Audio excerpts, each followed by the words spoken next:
Welcome to RPV City Talk. I'm Carolyn Lear. I'm City Manager for Rancho Palos Verdes. We are here today with Dr. Tom Shanks, who was recently hired by the City of Rancho Palos Verdes to conduct a team building workshop with our council members and our senior staff in March. So before we get into the particulars of that exercise, Tom, first, you have quite an interesting and expansive background. Dr. Shanks, you have your PhD from Stanford University in communications, and you have your master's degree in both education as well as theology. That's quite fascinating. So something tells me with that background in education and theology, you probably are very well suited to help people like us who from time to time run into some difficulty. You also have an undergraduate degree in psychology, again, quite apropos. And you've been working with cities like ours for about 15 years. So, Tom, another fascinating aspect of your background is that I understand the San Jose Mercury News had named you recently as one of the top 100 people in the last 100 years in Silicon Valley who helped make Silicon Valley what it is today. And you then recently also retired from Santa Clara University, which is also where my husband attended law school. That's so, right. you know, we had a lot to catch up on there. Where you worked in the communications department, and you were also the executive director for the Ethics Center. I guess we could start out by asking you, how do you believe that you are able to bring all of these experiences and expertise to bear when a city like ours asks you for help in dealing with some of the challenges and our hopes for the future? I think the thing I learned over a long period of time is that all those things, ethics, communication, theology, they give us opportunities to either be at our best, right, in the way that we treat one another, the way that we communicate, or to be sometimes not at our best. And what I've found remarkable, I think, is we go to school for all kinds of things, but we don't learn very often how to resolve conflicts. So in my practice, my practice with cities and with organizations and companies, it's very often just to help people to, first of all, identify how are we when we're at our best, with each other and in serving here, for instance, serving the residents, what characterizes us, and how do we want to deal with the obstacles that get in the way of us being, the way that we can be. Right. Well, and Tom, it's interesting. I find this subject quite fascinating because as a city manager, obviously I've worked for over 20 years in the municipal experience and in the municipal setting. I'm curious about how you would find our organization, a city council, city staff working together. How are those dynamics different than what you might find in another sort of organization? Sure. The thing I find fascinating is when you start talking about teams, right, and team building with the city council, and the way that we started the workshop on the 29th of March was to acknowledge that city councils are not elected to be teams. Right? You have individuals who are elected to represent, the best interests of the city, and then they're kind of thrown together, right? And you have all these different personalities that have to come together, and they have to figure out how to work for the best interests of the city. And the staff is there to, while the politics are going on and while people are sort of getting used to each other, the staff provides the stability, so that the residents know that the staff will continue to give them the best service that they can, while the politicians are getting elected, and then they make policy. So it's a team that comes together later with all these different personalities, and sometimes they rub up against each other. And certainly I do have a sense that with working as I have with, I believe, 6 different municipal organizations. I know that there certainly are times when there are tensions, there is conflict, and the opportunity to work through them is there if we know how to tap into the talents that exist. I guess one question I have is, now that you mention it, there does seem to be a natural conflict, natural tension between the fact that you have council members who are individually elected by their constituents, and yet clearly there is a need to come together in order to make sound policy that will lead to providing the best services possible to our residents. How do you find that there is a range of embracing one end of the spectrum to the other among council members as far as what they feel their primary responsibility is? And is that part of the tension that we sometimes experience? Sure. When you think about it, it would be remarkable if a council didn't experience conflict. And what's actually probably a good thing is when the conflict really comes to the surface and everybody has to address it, because it means that you have the opportunity to get better, to be stronger as a council, as a decision-making body, without taking away from the personalities and the individual expertises that they bring. And what it does also, I think, is it gives the council a chance to, as this council is in the middle of doing, right? It gives them a chance to really look at and how they are doing, and to assess how do we want to be, as we go forward, And so it's a good thing. It's an opportunity. Conflict in general is an opportunity, except we're afraid of it in our regular lives, and we would like to have it not happen with a council. But it gives us a real window to sit and say, okay, how do you want to be? And also, I think the other important thing is it gives the council a chance to figure out what do we hold in common, right? What beliefs do we have in common? What's our common ground that we can walk from? And then where does it start to divide? And a respect for the diverse opinions as well, obviously. That's right. Well, one of the things, obviously, that we want to focus in on our discussion today is the workshop that you were hired to facilitate on March 29th.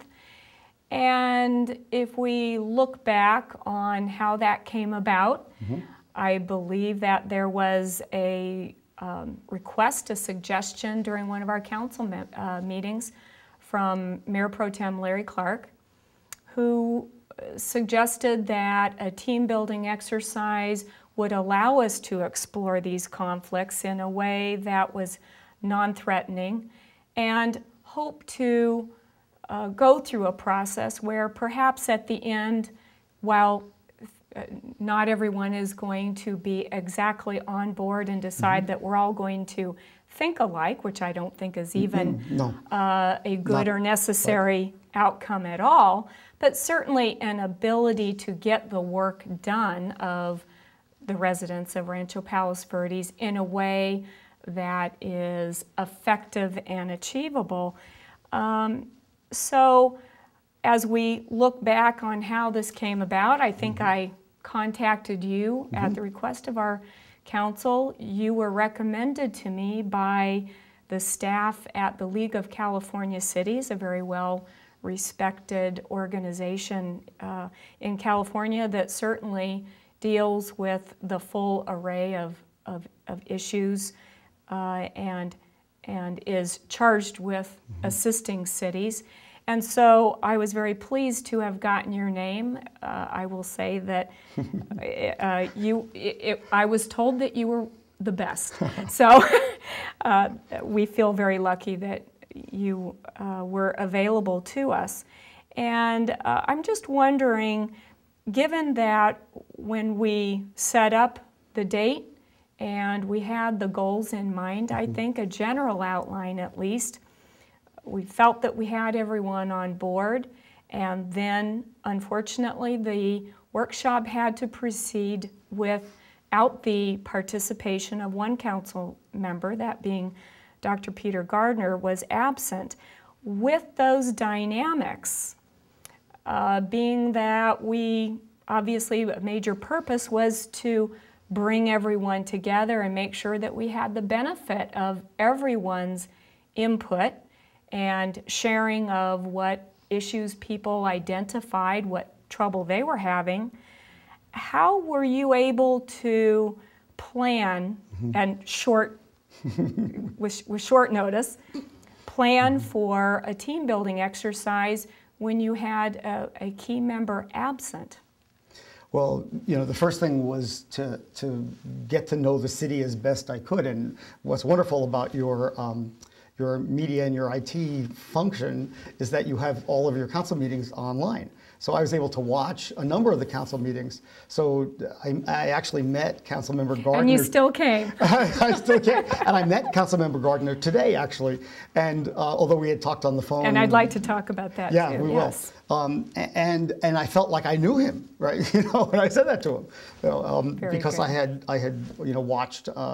And what I was able to see with that, and sometimes what happens is I think a fresh pair of eyes can look at a meeting, and you know I don't know all the history, you know, so I don't look at you know well, that person said this and that caused this and that led to this, but I can look at it and say, all right, so the problem seems to be this kind of communication skill, right?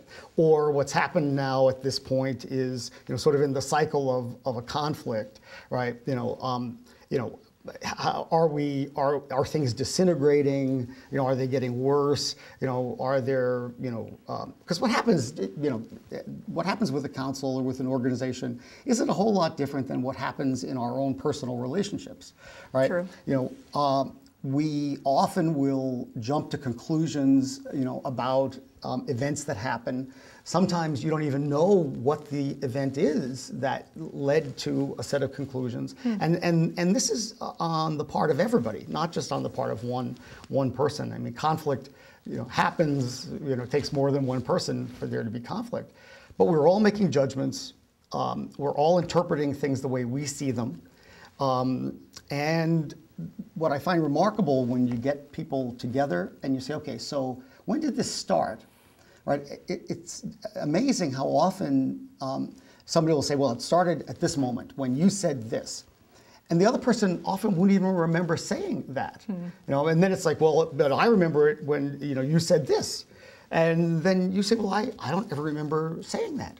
Right? But this is the way that human beings are. You know, we come to conclusions based on what we perceive, and sometimes that perception it's just the way we see it. You know? Tom, and I participated yes. in that. It was over 6 hours of, I think, a very in-depth, heartfelt sharing of our frustrations, of what we feel that as an organization between senior staff and council members that we are proud of. I remember sharing yes. those Yep. proud moments, and that was very heartening in light of also in the context of knowing that we are dealing with some very difficult issues Yes, right that's right. now that honestly can be very painful. Yes.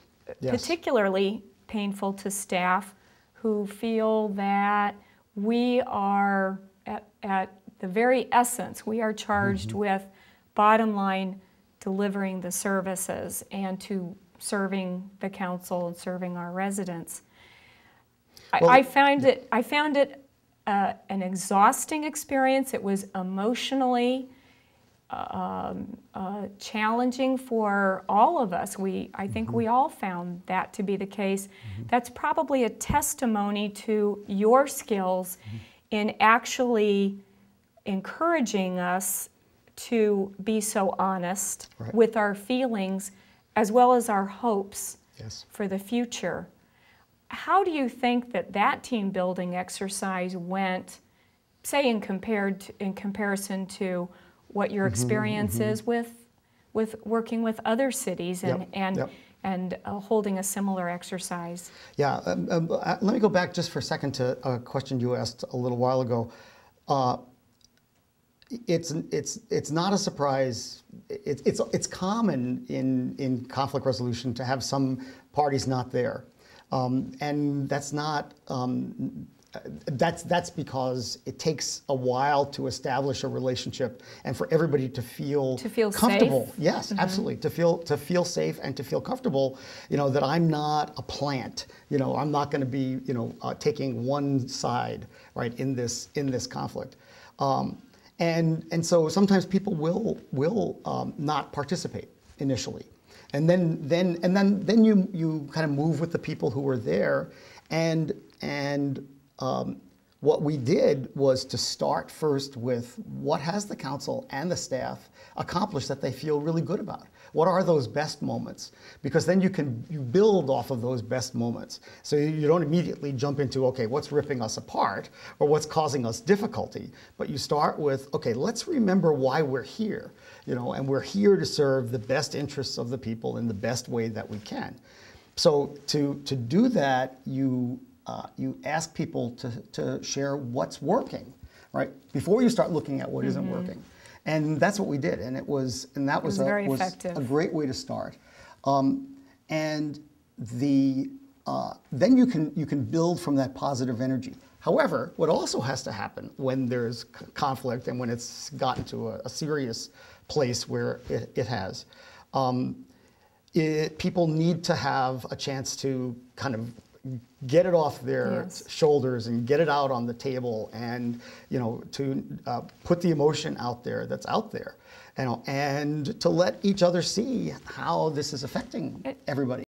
It became abundantly clear that you cannot experience that degree of dysfunction, if I can go that far, without it affecting everyone, and that I think not only was everyone affected, but I think there was an acknowledgement from a number of folks that we had not necessarily heard before, who were equally disturbed and felt equally frustrated at some of the conflicts. And so that was good. We realized, I think, for the first time that there was a great common thread among us, that we all identified what the issues were that we felt were posing a problem and getting in the way, and how desperately we want to work these through so that we can,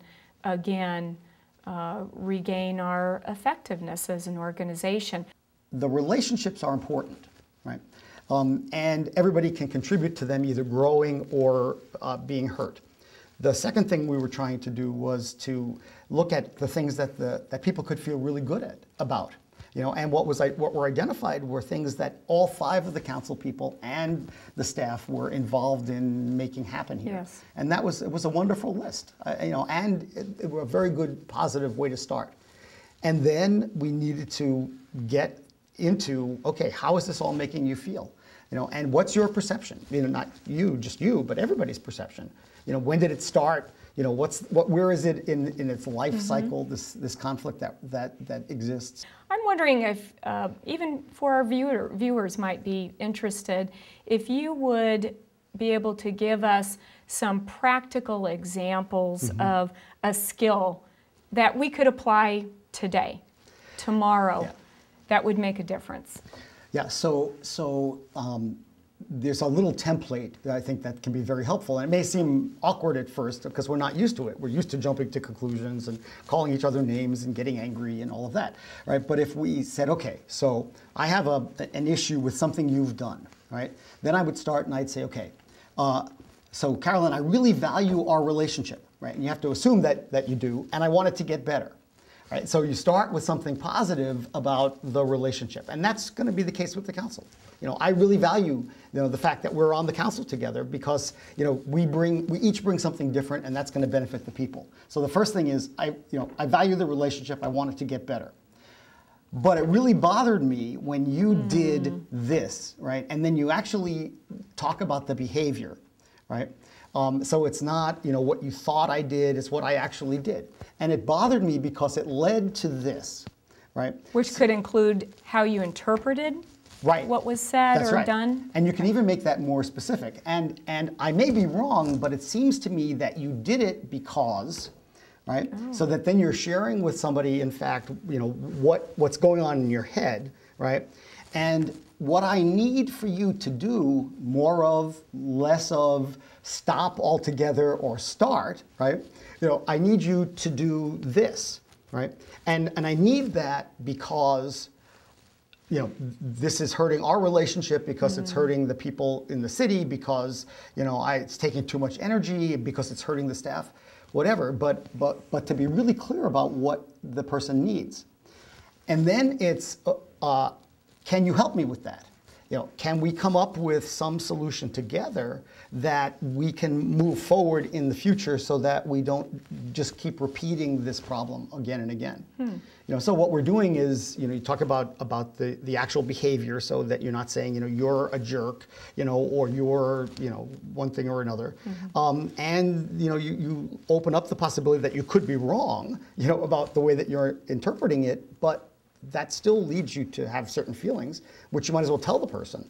And then if you can come up with a solution together, which is what we'll try to do, then it can actually work. That sounds very different from, say, an expression that I either publicly or privately, I believe that you are this type of person, and then to proceed to express publicly or otherwise why you believe that the person is that way, and to shore up your theory about what you observe, and that could then degenerate. That's right, which is what's happened, right? What's happened is, whatever the events were, one person interprets them this way and says, you are this, right? And then the other person goes, no, I'm not, you're this, right? And then we're off and running, but this way, what, you could still believe that the other person is not, you could question their motivation, you could question whatever you want, but the fact is you have to work together, right? And you have to work for the people. So how can we, put a bracket around that, and so we don't have to wait for people to trust each other before you can do the work of the city. As we're going ahead and doing the work of the city, you'd hope that trust would build, right? But you don't have to wait for it. So you actually, say, okay, here's what happened. Here's how I interpreted it. Here's why it wasn't a good thing. What can we do about it? And let's together try to come up with some resolution for the sake of the city. Tom, as we wrap up, and this has been very enlightening, a good reminder for me, I think, and even how I work with my own staff. But could you just quickly recap the main assets that you think Rancho Palos Verdes has to bring to bear, that you believe that we have, that gives us strength? Well, you have very smart, committed council people, right? All of them are. Yes. You have very dedicated, smart staff. No argument there. who really, you have a group of people who are very passionate about their work, and they're very passionate about their conflict. And doing the right thing. Yes, no, and I think that's really important. Everybody wants to do the right thing, and everybody thinks that they are.